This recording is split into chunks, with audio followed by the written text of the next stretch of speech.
Assalamualaikum warahmatullahi wabarakatuh. Saya Celia Putri Cantika dengan NPM 25120111068. Di sini saya akan menjelaskan mengenai materi hukum tata negara, yaitu negara hukum dan demokrasi sebagai tugas pengganti ujian tengah semester. Yang pertama, pengertian dari negara hukum dan demokrasi. Negara hukum adalah sistem negara yang penyelenggaraannya didasarkan pada hukum yang adil dan tertulis dalam konstitusi.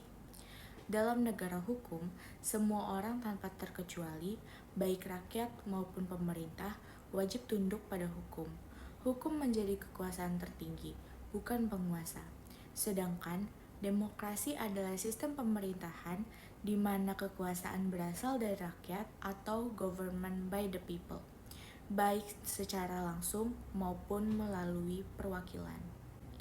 Yang kedua, ada pula unsur-unsur negara hukum, yaitu adanya jaminan HAM, pemisahan atau pembagian kekuasaan, pembatasan kekuasaan, asas legalitas hukum sebagai pusat kekuasaan tertinggi, dan penerapan hukum yang tidak pandang bulu.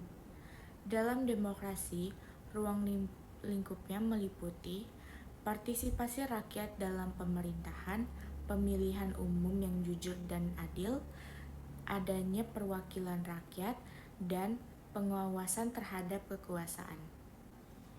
Yang ketiga, teori negara hukum yang terbagi menjadi beberapa konsep. Yang pertama, res taat yang berkembang di Eropa berbasis civil law. Yang kedua, rule of law yang berkembang di negara Anglo-Saxon berbasis common law. Selain itu, ada juga negara hukum Pancasila, yaitu menekankan keseimbangan antara hak dan kewajiban, serta nilai ketuhanan. Negara hukum Islam, yaitu berdasarkan pada prinsip Al-Quran dan Sunnah seperti keadilan dan musyawarah. Negara hukum sosialis, yaitu hukum sebagai alat mencapai kesejahteraan sosial.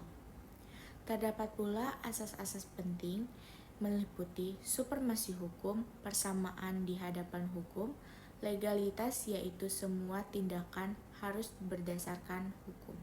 Yang keempat, perkembangan atau konteks ketatanegaraan yang berkaitan dengan negara hukum dan demokrasi. Negara hukum mengalami perkembangan yang awalnya negara hukum formal atau liberal, yaitu negara hukum hanya menjaga ketertiban dan hak individu, lalu berkembang menjadi negara hukum material, yaitu negara ikut aktif dalam kesejahteraan rakyat. Dalam konteks Indonesia, negara hukum dianut adalah negara hukum Pancasila yang menggabungkan unsur hukum, demokrasi, dan nilai-nilai keadilan sosial. Yang kelima, kesimpulan. Kesimpulannya adalah negara hukum dan demokrasi merupakan dua konsep yang saling berkaitan dalam penyelenggaraan negara.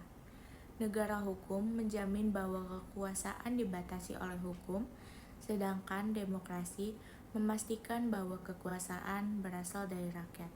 Perkembangannya menunjukkan bahwa negara tidak hanya menjaga ketertiban, tetapi juga bertanggung jawab atas kesejahteraan rakyat. Oleh karena itu, penerapan negara hukum yang baik harus diimbangi dengan sistem demokrasi yang sehat agar terciptanya keadilan, ketertiban, dan kesejahteraan bagi seluruh rakyat. Yang kedua, analisis kritis dan relevansi dengan situasi Indonesia aktual. Yang pertama, penjelasan hubungan antara negara hukum dan demokrasi dengan kondisi ketatanegaraan Indonesia saat ini. Di Indonesia, konsep negara hukum dan demokrasi saling berkaitan erat. Negara hukum memastikan bahwa semua tindakan pemerintah harus berdasarkan hukum, sedangkan demokrasi memastikan bahwa kekuasaan berasal dari rakyat.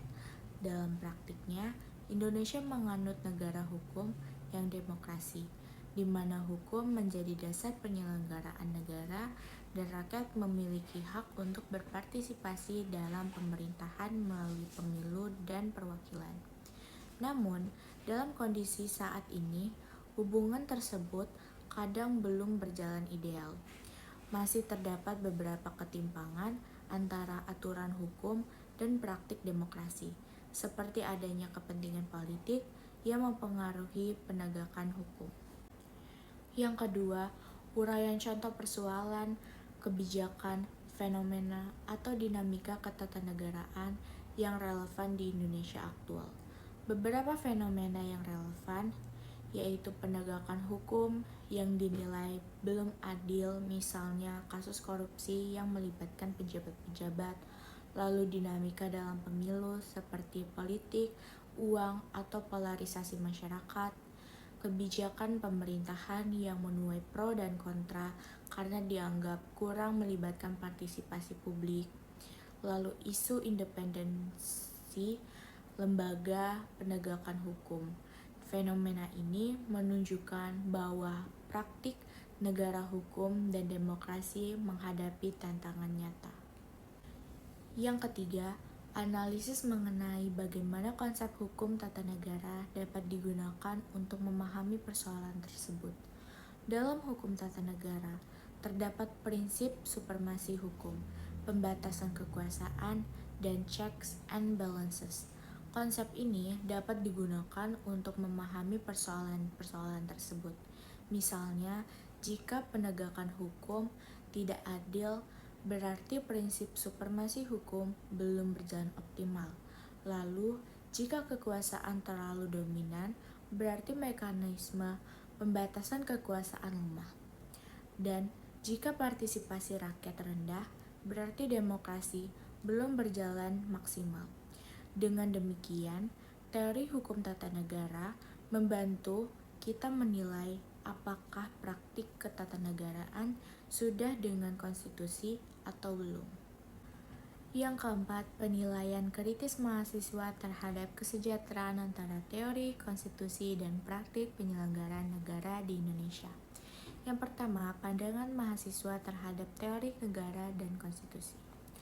Mahasiswa, khususnya yang belajar ilmu hukum, politik, atau sosial, biasanya memahami negara Indonesia sebagai negara hukum atau res taat dan demokrasi konstitusi yang berlandaskan UUD 1945. Mereka menilai bahwa teori-teori seperti pembagian kekuasaan, checks and balances, kekuasaan rakyat, supremasi hukum, dan hak asasi manusia seharusnya menjadi pedoman utama penyelenggaraan negara.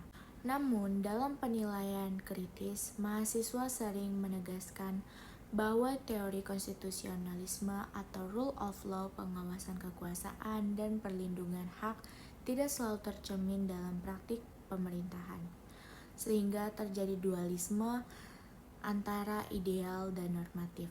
Realistis empiris, mereka melihat bahwa teori sering hanya dijadikan retorika politik, sementara praktiknya lebih ditemukan oleh kepentingan kelompok politik, transaksional, dan kebiasaan-kebiasaan ketatanegaraan yang tidak tertulis.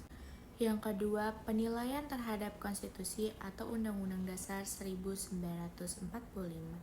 Mahasiswa umumnya menghargai bahwa Undang-Undang Dasar 1945 telah mengalami beberapa kali amandemen untuk memperkuat demokrasi, hak asasi, dan mekanisme pengawasan kekuasaan.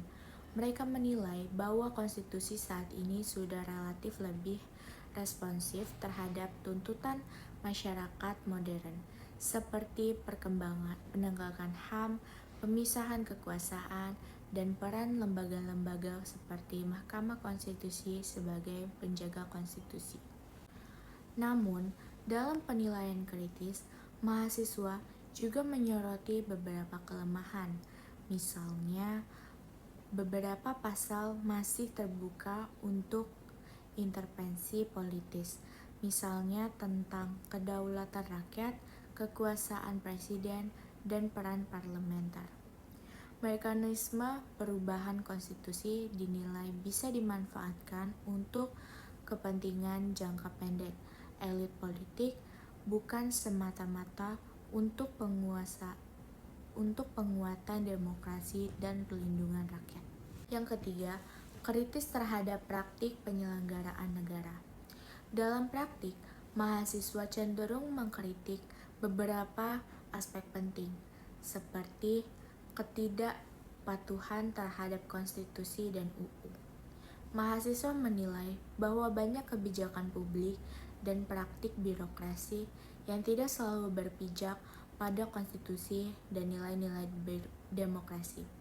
Misalnya, penegakan hukum yang tidak konsisten, terindikasi rekayasa hukum, dan kriminalisasi terhadap aktivis. Masalah akuntabilitas dan transparansi.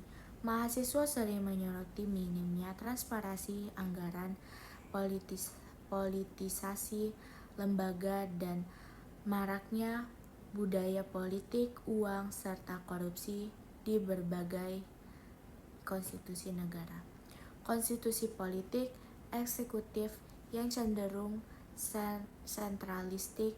Meskipun konstitusi perkembangan dalam praktik, banyak mahasiswa melihat presiden elit partai politik masih menegakkan dominasi besar sehingga checks and balances lemah.